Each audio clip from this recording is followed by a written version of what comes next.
Ahmad resmi perpanjang kontrak di Manchester United. Resmi West Ham perkenalkan Potter. Madrid tantang Barca di final Piala Super Spanyol. Karius join Schalke. Kluivert kena hujat, Erick Thohir pasang badan. Halo football lovers, jangan lupa subscribe dan nyalakan lonceng notifikasi untuk terus mendapatkan berita seputar dunia sepak bola terbaru spesial untuk Anda. Kaos spesial dari Starting Eleven. Klik link di deskripsi untuk pre-order ya.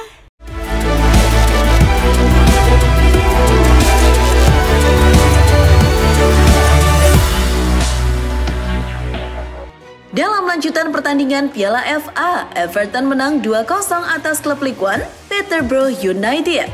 Gol The Toffees dicetak oleh Beto pada menit ke-42 dan Iliman Ndiaye pada menit ke-98.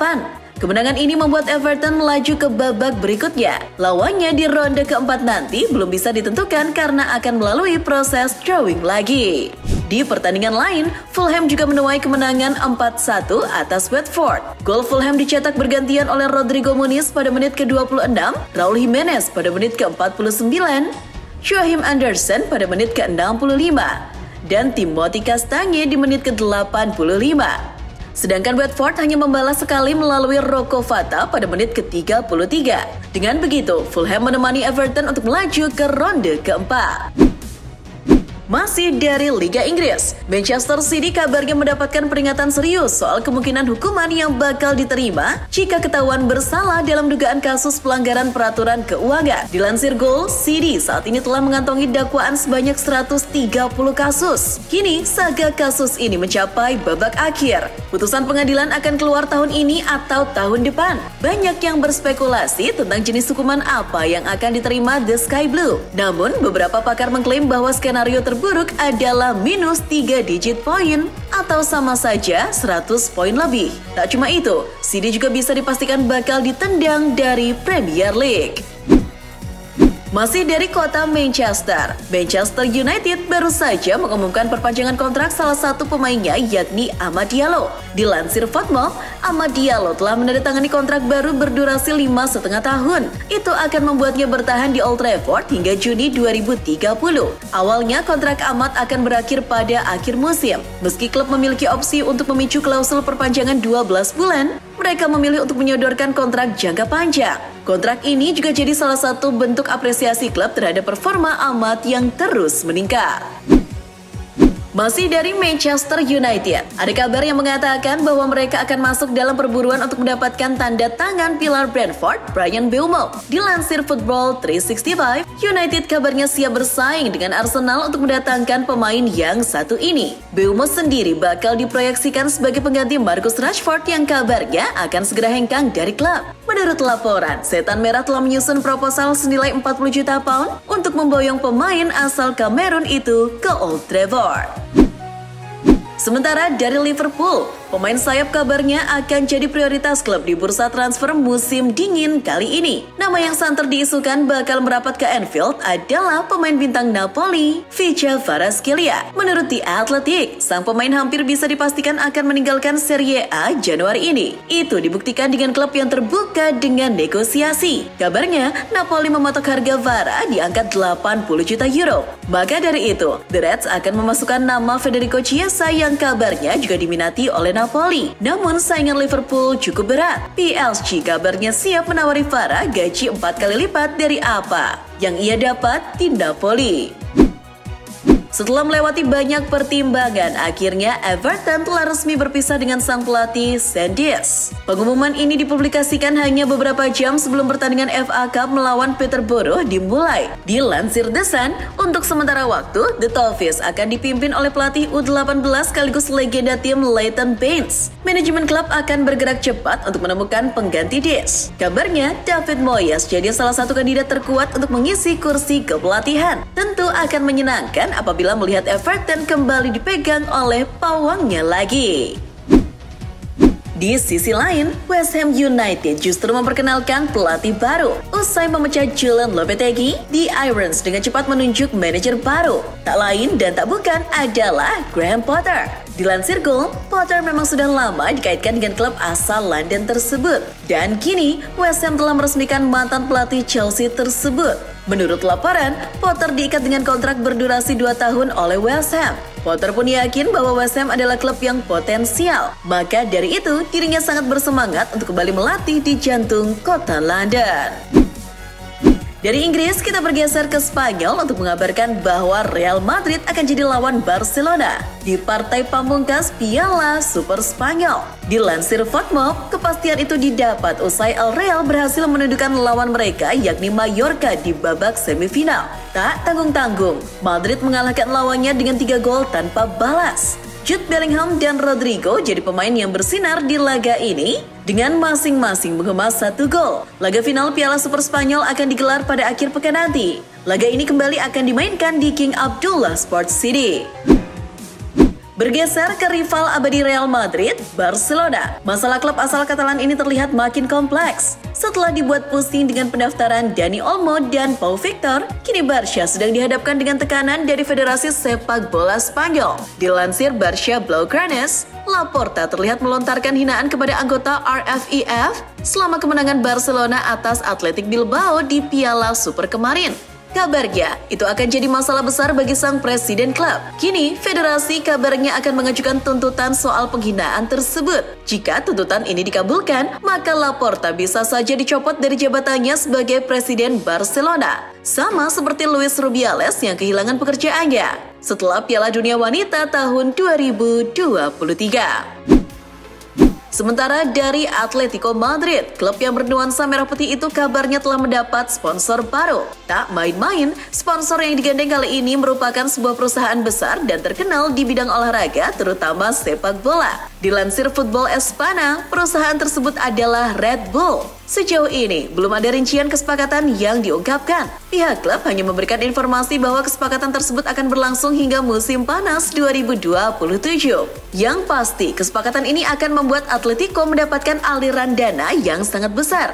Lucunya, tender ini dimenangkan Atletico usai menyingkirkan Barcelona yang juga mengincar kesepakatan dengan Red Bull. Mampir dulu ke Italia, ada Napoli yang kabarnya telah mendapatkan pemain baru di bursa transfer musim dingin kali ini. Mengutip cuitan Fabrizio Romano, Il Partenope telah mencapai kesepakatan dengan Bournemouth untuk memboyong salah satu gelandangnya yakni Philip Billing. Statusnya sudah here we go. Billing akan pindah ke Napoli dengan status pinjaman. Napoli juga memasukkan klausul opsi pembelian senilai 10 juta euro di akhir masa peminjaman. Namun itu tidak wajib. Sedangkan soal gaji, Napoli menanggung 100% gaji Billing di tahun 2025 ini.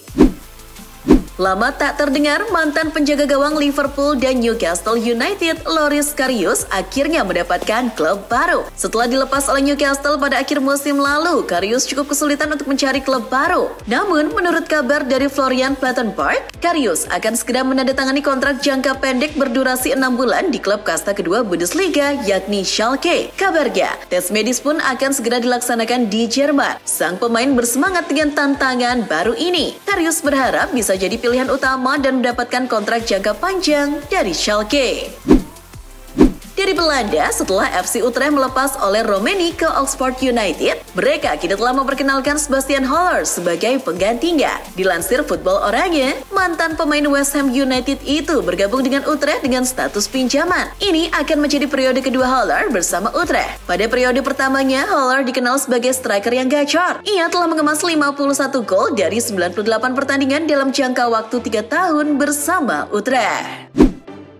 Dari Belanda, kita kembali ke Indonesia untuk membahas pelatih baru yang juga berasal dari Belanda. Belum juga melatih timnas Indonesia, Patrick Kluivert sudah mendapatkan tekanan dan hujatan dari netizen Indonesia. Bahkan, track record buruk serta hashtag Kluivert out sudah dikumandangkan. Melihat situasi yang makin kisruh, Erick Thohir pun pasang badan.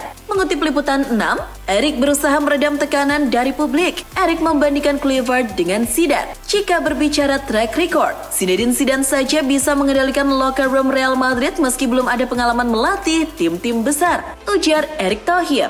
Dirinya meminta netizen untuk memberikan kesempatan pada Patrick, jangan langsung hujat begitu saja. Masih seputar timnas Indonesia, Miss Huljers belakangan ini menjadi sasaran kekecewaan netizen Indonesia yang merasa sedih dengan keputusan PSSI melengsarkan Shin Taeyong. Miss dituduh sebagai biang kerok atas keputusan yang memicu polemik itu. Itu karena Miss sama sekali tidak mengucapkan terima kasih atau salam perpisahan kepada STY. Namun menurut suara.com, Miss akhirnya klarifikasi berita tersebut. Dirinya tidak aktif bukan karena menghindar, tapi sedang menjalani pemulihan cedera. Ia juga baru mencabut 2 gigi, jadi butuh istirahat. Di sisi lain, Huljers tetap berusaha untuk memiliki sikap positif terhadap pemecatan Shin Taeyong ini. Sky News melaporkan Harry Maguire mendapat larangan mengemudi selama 2 bulan. Larangan itu muncul usai sang bek melaju dengan kecepatan 85 mph di zona yang harusnya berkecepatan 50 mph. Tak cuma itu, Maguire juga dijatuhi denda sekitar 1.000 pounds dan harus menjalani sidang di pengadilan Magistrate Bolton. Namun, Maguire malah memilih untuk tidak hadir dan diwakilkan oleh kuasa hukumnya. Dirinya tetap mematuhi sanksi yang diberikan. Aston Villa yang sedang krisis bek malah akan segera kehilangan pemainnya lagi. Kabar ini muncul usai bek veteran Villa Diego Carlos dirumorkan sedang dalam tahap negosiasi dengan klub Turki Fenerbahce. Dilansir Daily Mail, Fenerbahce percaya bisa mencapai kesepakatan dengan Carlos secepat mungkin. Nantinya, klub Turki itu akan melayangkan proposal senilai 10 juta pound kepada Villa. Hasil penjualan akan jadi dana tambahan untuk membeli bek baru. Pelatih yang berjasa membawa Luton Town promosi ke Liga Inggris, Rob Edwards baru saja dipecat. Menurut Daily Mail, performa Luton musim ini sangat buruk. Mereka berada di papan bawah. Memecat Edwards adalah salah satu upaya dari Luton untuk menyelamatkan tim dari degradasi beruntun. Sebab target tim tahun ini sebetulnya adalah kembali ke Liga Inggris, bukan malah turun kasta lagi. Sejauh ini belum ada nama baru yang akan menggantikan Rob Edwards.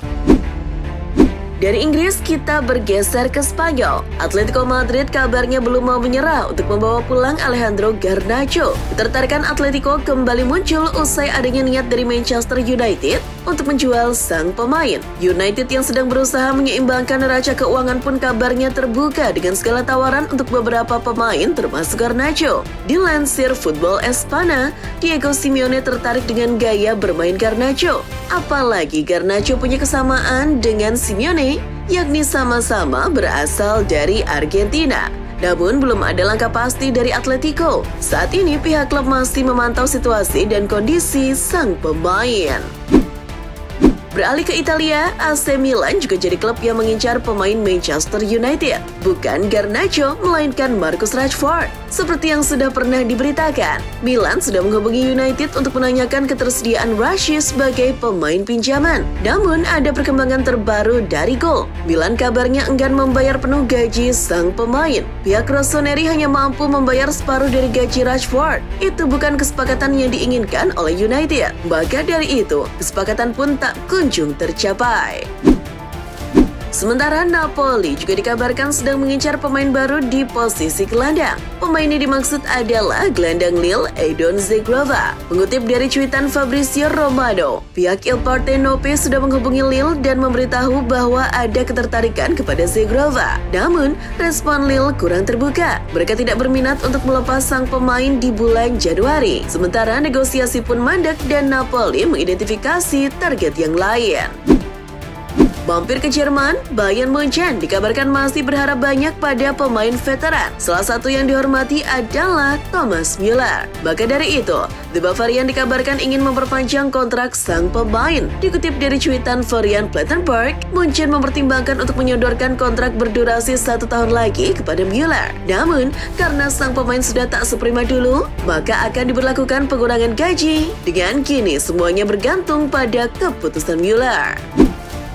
Bergeser ke kabar internasional, ada legenda Barcelona dan Manchester City, Yaya Toure yang baru saja menyelesaikan kursus kepelatihan. Dilansir Transfer News Live, Toure telah mengantongi lisensi kepelatihan level UEFA Pro. Dengan begitu, Yaya Toure telah mendapatkan izin untuk menukangi sebuah klub atau negara top di Eropa. Sebelumnya, Toure juga sudah pernah menjabat sebagai asisten pelatih di Standard Liège dan sempat jadi asisten pelatih Roberto Mancini di Timnas Arab Saudi. Meski Mancini hengkang, Toure kini masih berstatus asisten di tim Green Falcon.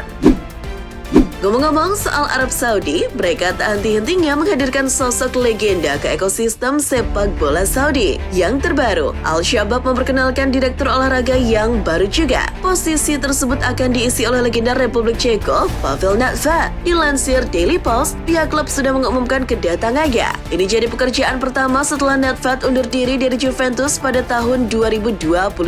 Saat di Italia, ia menjabat sebagai wakil presiden klub sejak 2015.